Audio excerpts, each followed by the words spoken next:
Lakeland PBS presents Common Ground, brought to you by the Minnesota Arts and Cultural Heritage Fund and the citizens of Minnesota. Production funding of Common Ground is made possible in part by First National Bank Bemidji, continuing their second century of service to the community. Member FDIC.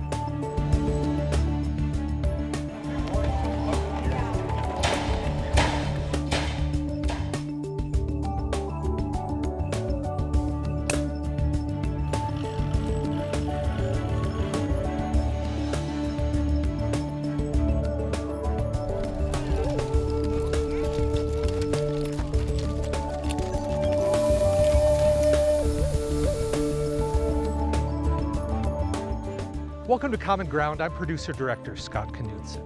In this episode, Stephen Weagel of the Pequot Lakes area displays his artwork at the Crossing Arts Alliance in Brainerd, Minnesota, and demonstrates his glass blowing at Vandalia Glassworks in South St. Paul.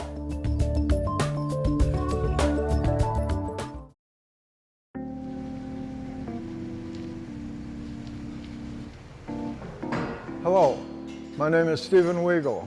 I'm from Pequot Lakes, Minnesota, and I'm a glass and metal artist. We're here at the Crossing Arts Alliance in Brainerd, Minnesota, at an exhibition called Light, Color, and Minnesota Landscape.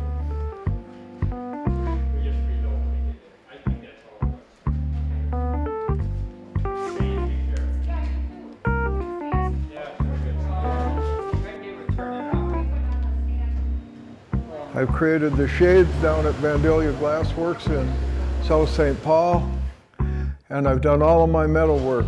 I'll start this at my studio outside of Pequot Lakes.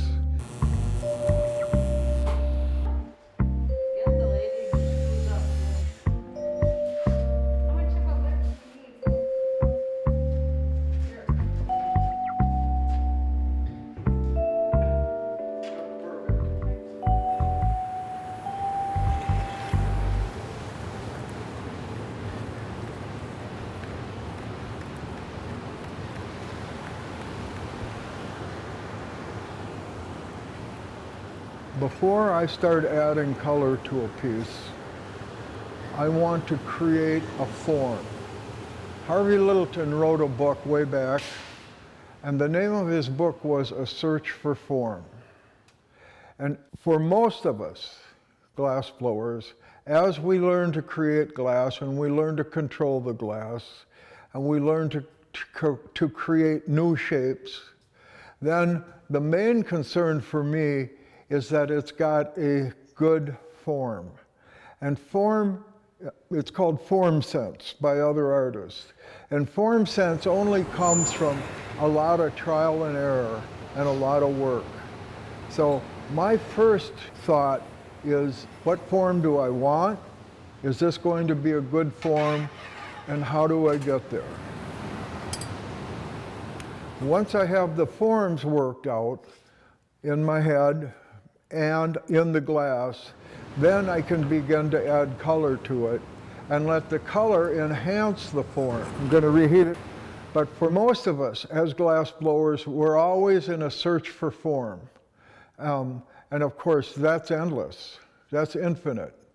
The old medieval guild symbol for glass workers was a female symbol with infinity on top of it. And that is what glass is. Glass is infinite. So let's go to Vandalia Glassworks in South St. Paul, Minnesota.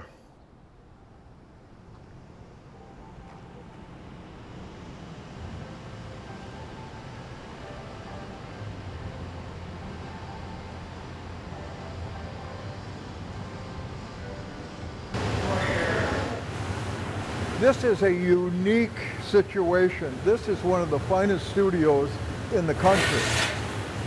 So essentially, I will be going here, opening this door, and gathering. And then I will come out of there, and generally, I will go to the bench. And I will use this tool called a block. Okay. And then I will be here I will be in and out of here constantly, and then back to the bench. So that's where I get, there's about 300 pounds of molten glass in there.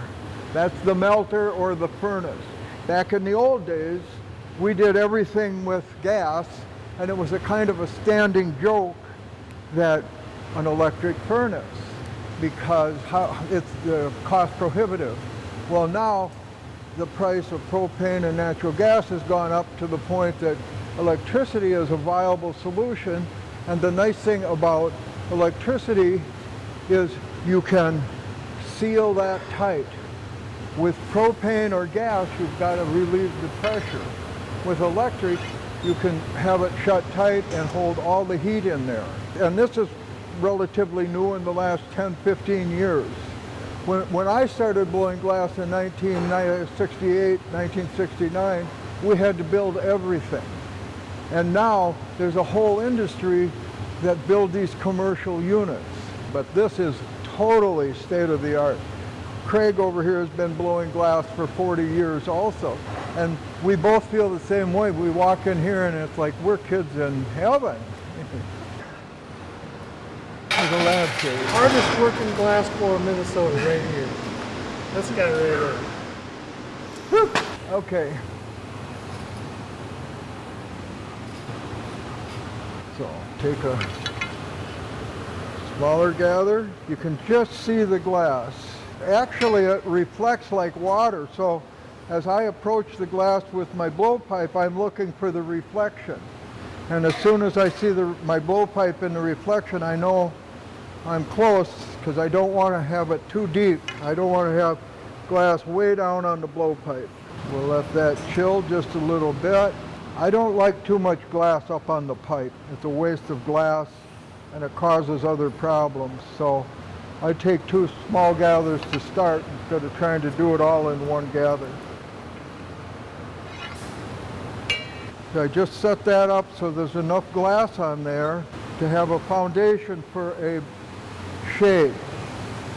So this time I'm going to start with white because I want a base behind the color. And because it's going to be lit from the inside, I want it to be somewhat opaque. I want the light to diffuse when I turn it on. And so what happens is I get dichromatic glass. I get glass that's one color when the light is reflected off of it, and when the light is turned on, it's now transmitting light, and it changes color. I'm going to put another layer of white, and then I'm going to get that melted back in. Now I'm just building up the color. So you can see it's kind of lumpy. I want that to get nice and smooth, and I will build up layer upon layer. Okay, I'm coming out, and I'm going to begin to build up the blue. So that's called Aquamarine, and this blue is fairly opaque. I'm going to stick with a fairly light blue, and then I'm going to put dark blue designs into it. Okay, you're good. Now I'm going to do one layer of a deep cobalt blue, and you can see this is really fine. Now you can see how much that changed. Now, what I'm going to do, heat it again, and I'm going to go back to that lighter blue, and that will give me variations with the dark blue peeking out from behind the lighter blue. The aquamarine this color is.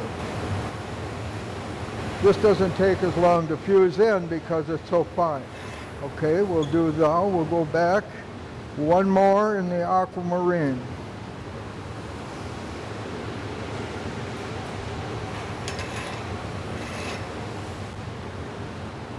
I'm just going to block this just to get it off the pipe a little bit.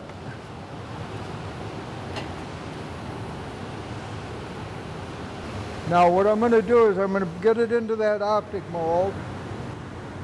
Nice and hot. Okay. See the ridges. I'm going to give this a quick heat, and I'm going to go over there to the color. See how I'm twisting that? Now look at the color, how it's gone into those low spots. I'm going to do that one more time. I'm just going to heat this enough to fuse it, and I'm going to pick up just a little more. Now, I'm going to get it really hot again, and then I'm going back to that optic mold. Now, as I go in here, I'm going to have lines go across the lines that are there. Quick reheat, and then I'm going back to that fine powder again. Only this time, I'm going to turn it in the opposite direction. So I will twist it across the lines that were there. I've got the color set up. We'll fuse everything. I'll get it really, really hot. I'll block it, and I'll blow a bubble into it.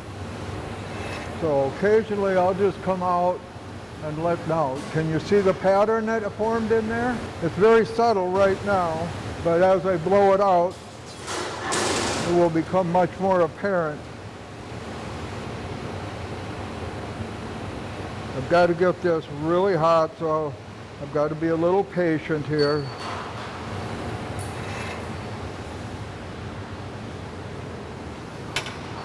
Take my block again.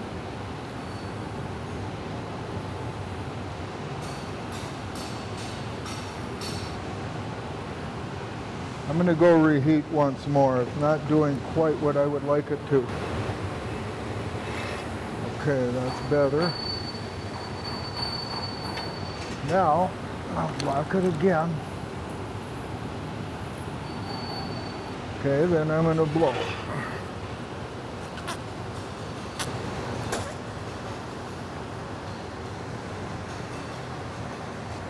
I've got to add a little heat.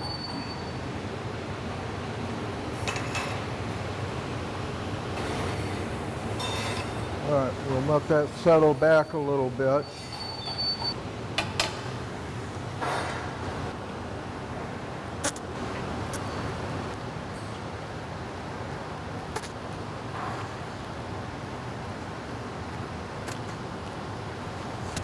All right, it just started to blow.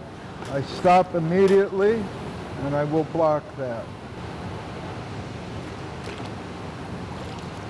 Now we're starting to get some really nice, interesting things happening with that color.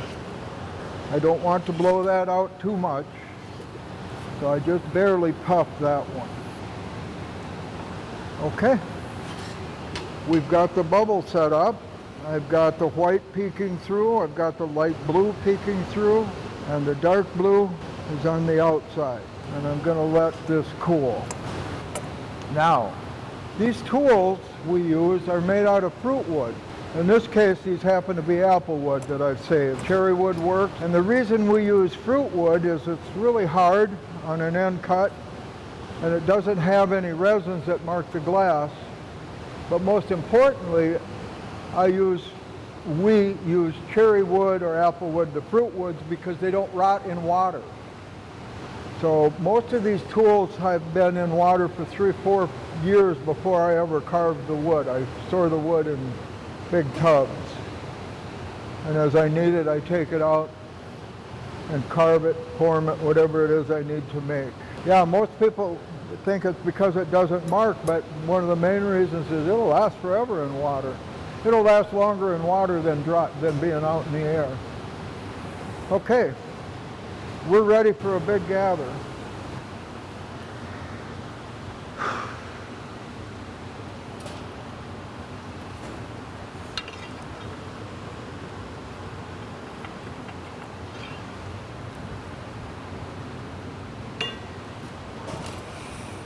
You can make a nice big shade with that amount.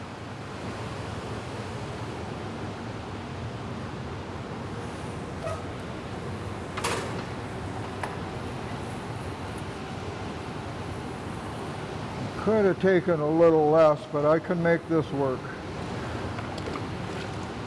You can see how easily that could have gotten away from me. Once it laps up on that block like that, if a person isn't paying attention, he can walk up onto an arm or a hand, but that's not going to happen. We've got it under control. I'm going to put a neckline in it while it's still good and hot. There are other ways to do this, but I'm kind of old school. And this is the way I like to work the glass. Some people use wet paper to do this part. All right, I've got that nice and centered. I'll block it one more time. I'm going to go reheat. And then I'm going to neck it again and probably reheat one more time. And then I'm going back over there to those optic molds.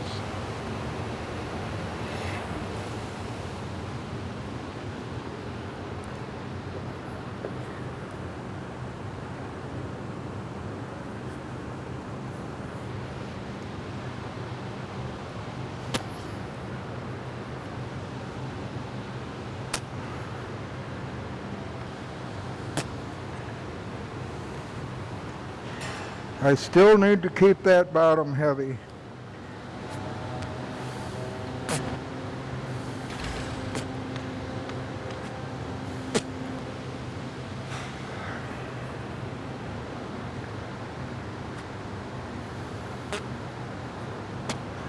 Okay, back to reheat. Now we'll start forming the shape.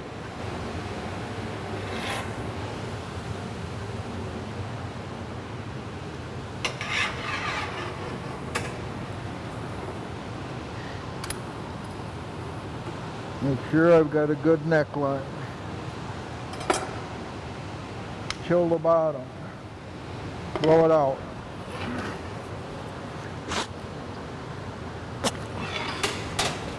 Chill the bottom. Blow it out. And again.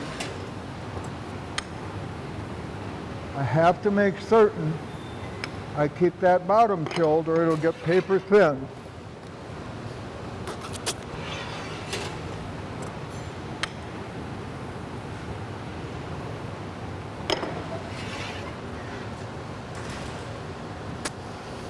Okay, I'm going to reheat again.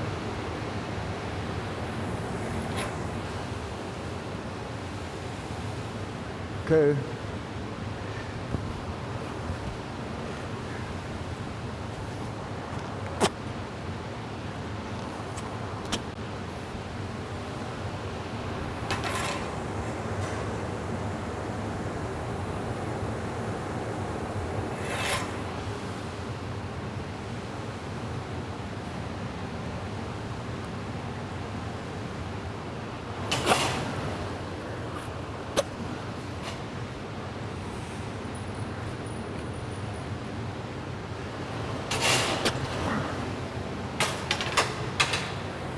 All right, that's as tall as I want it. I'll chill this line again, and I'm going to remove it from the blowpipe. So I'll hang it up.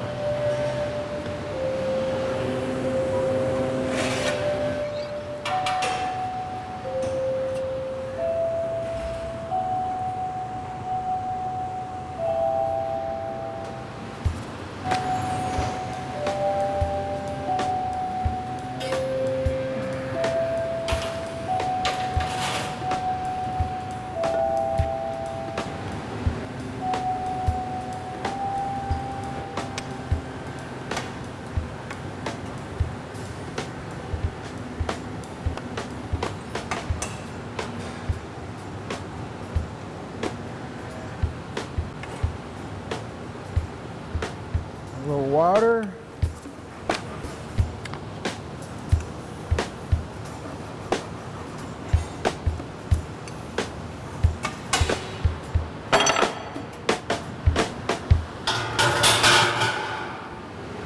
And let's go reheat. Now, I'm going to get the top third of that really hot, and I'm going to blow it out. I'm going to expand it with a steam stick.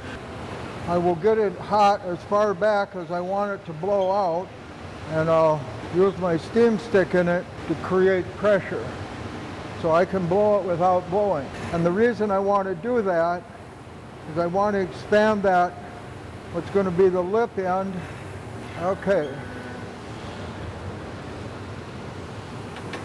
So now, here's my steam stick, and see it blow up.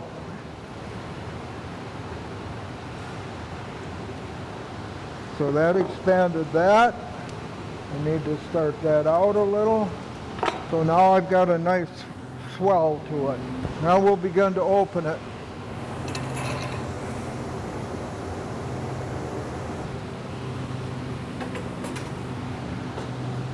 And I like to use a wooden stick if I can, because it doesn't show glass so much. Okay, we've got a flare. Here we go now. This is going to get real sudden. So I'm going to go back, I'm going to reheat, I'm going to spin it, and I'm going to that.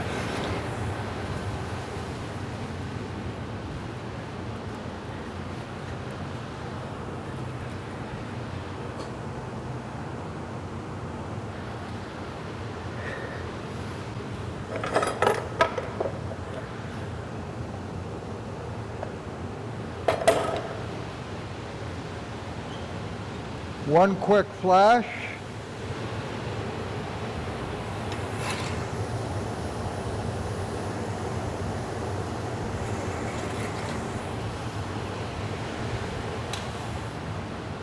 And I'm going over to crack off. You ready? Yep. Now I will smooth that out. Get a little extra heat down here.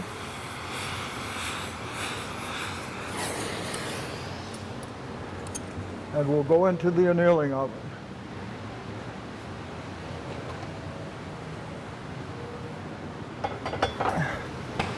That went in nice.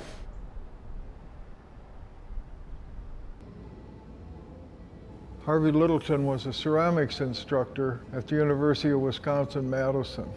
And they wanted to see if they could come up with a way for one or two people to work hot glass and to create art with it and to take it out of the realm of utilitarian and get it into the realm of art. And I believe about 1965, may have been earlier, the first class was offered at Madison, Wisconsin. It was in the Masters of Fine Arts program. The furnace that they came up with to melt glass was called a day tank. Those of us that started early used that design of furnace for years and years. And then in the factories, in order to cool the glass and take all of the stress out of it, they had a unit called a Lehr, L-E-H-R. And essentially it was a metal conveyor belt moving through a heat zone. And it would go from approximately 1,000 degrees Fahrenheit, and by the time it reached the end, it would be down to room temperature. Of course, that wouldn't work in a small studio, so they came up with an annealing oven. And hot glass, once it's melted and formed, must be cooled slowly. But before it can be slowly cooled, it must be held at a temperature that's 50 degrees below slumping. And most glass slumps at around 1,050, but it varies, and there are ways to find out that slumping temperature. But what that annealing point does, if you hold it at that temperature for up to an hour for thinner pieces, weeks for other pieces, heavy pieces, then it relieves all the strains that are going on inside of that glass. And it allows it then to be cooled slowly and be stress-free so that it doesn't just explode.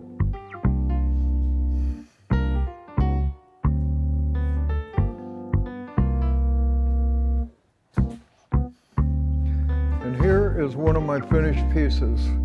You'll notice the metal has all been darkened with heat. The shade is attached, and it's ready to be in somebody's home.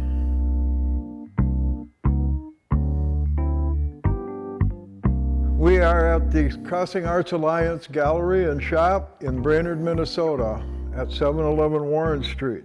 You know, as an artist, I've been making art for a very long time. I do art fairs and festivals, and I sell my work there. But to have a show set up in a gallery where people can come and visit and talk with me and find out about my art, where my art comes from, where I came from, where my thought process is, understanding the inspiration that drives me. Well, without Crossing Arts Alliance in Brainerd, we would have no resource really to exhibit our work. One of the things that the Crossing Arts Alliance does, Lisa Jordan is so good at, is getting us out in the public eye. The gallery situation in Brainerd and the artists didn't used to be as visible as they are now. Lisa Jordan has really done a great job of bringing this art, our art, all of the artists' art, out to the community.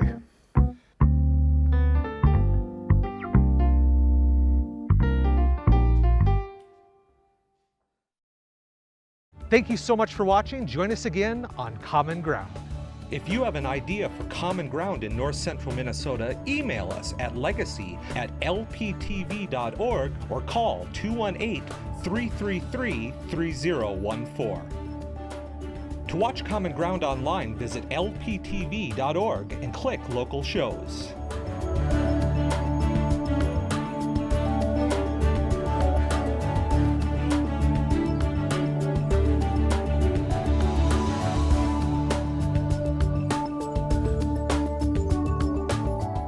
Episodes or segments of Common Ground, call 218-333-3020. Production funding of Common Ground was made possible in part by First National Bank Bemidji, continuing their second century of service to the community. Member FDIC. Common Ground is brought to you by the Minnesota Arts and Cultural Heritage Fund, with money by the vote of the people November 4th, 2008. If you watch Common Ground online, consider becoming a member or making a donation at lptv.org.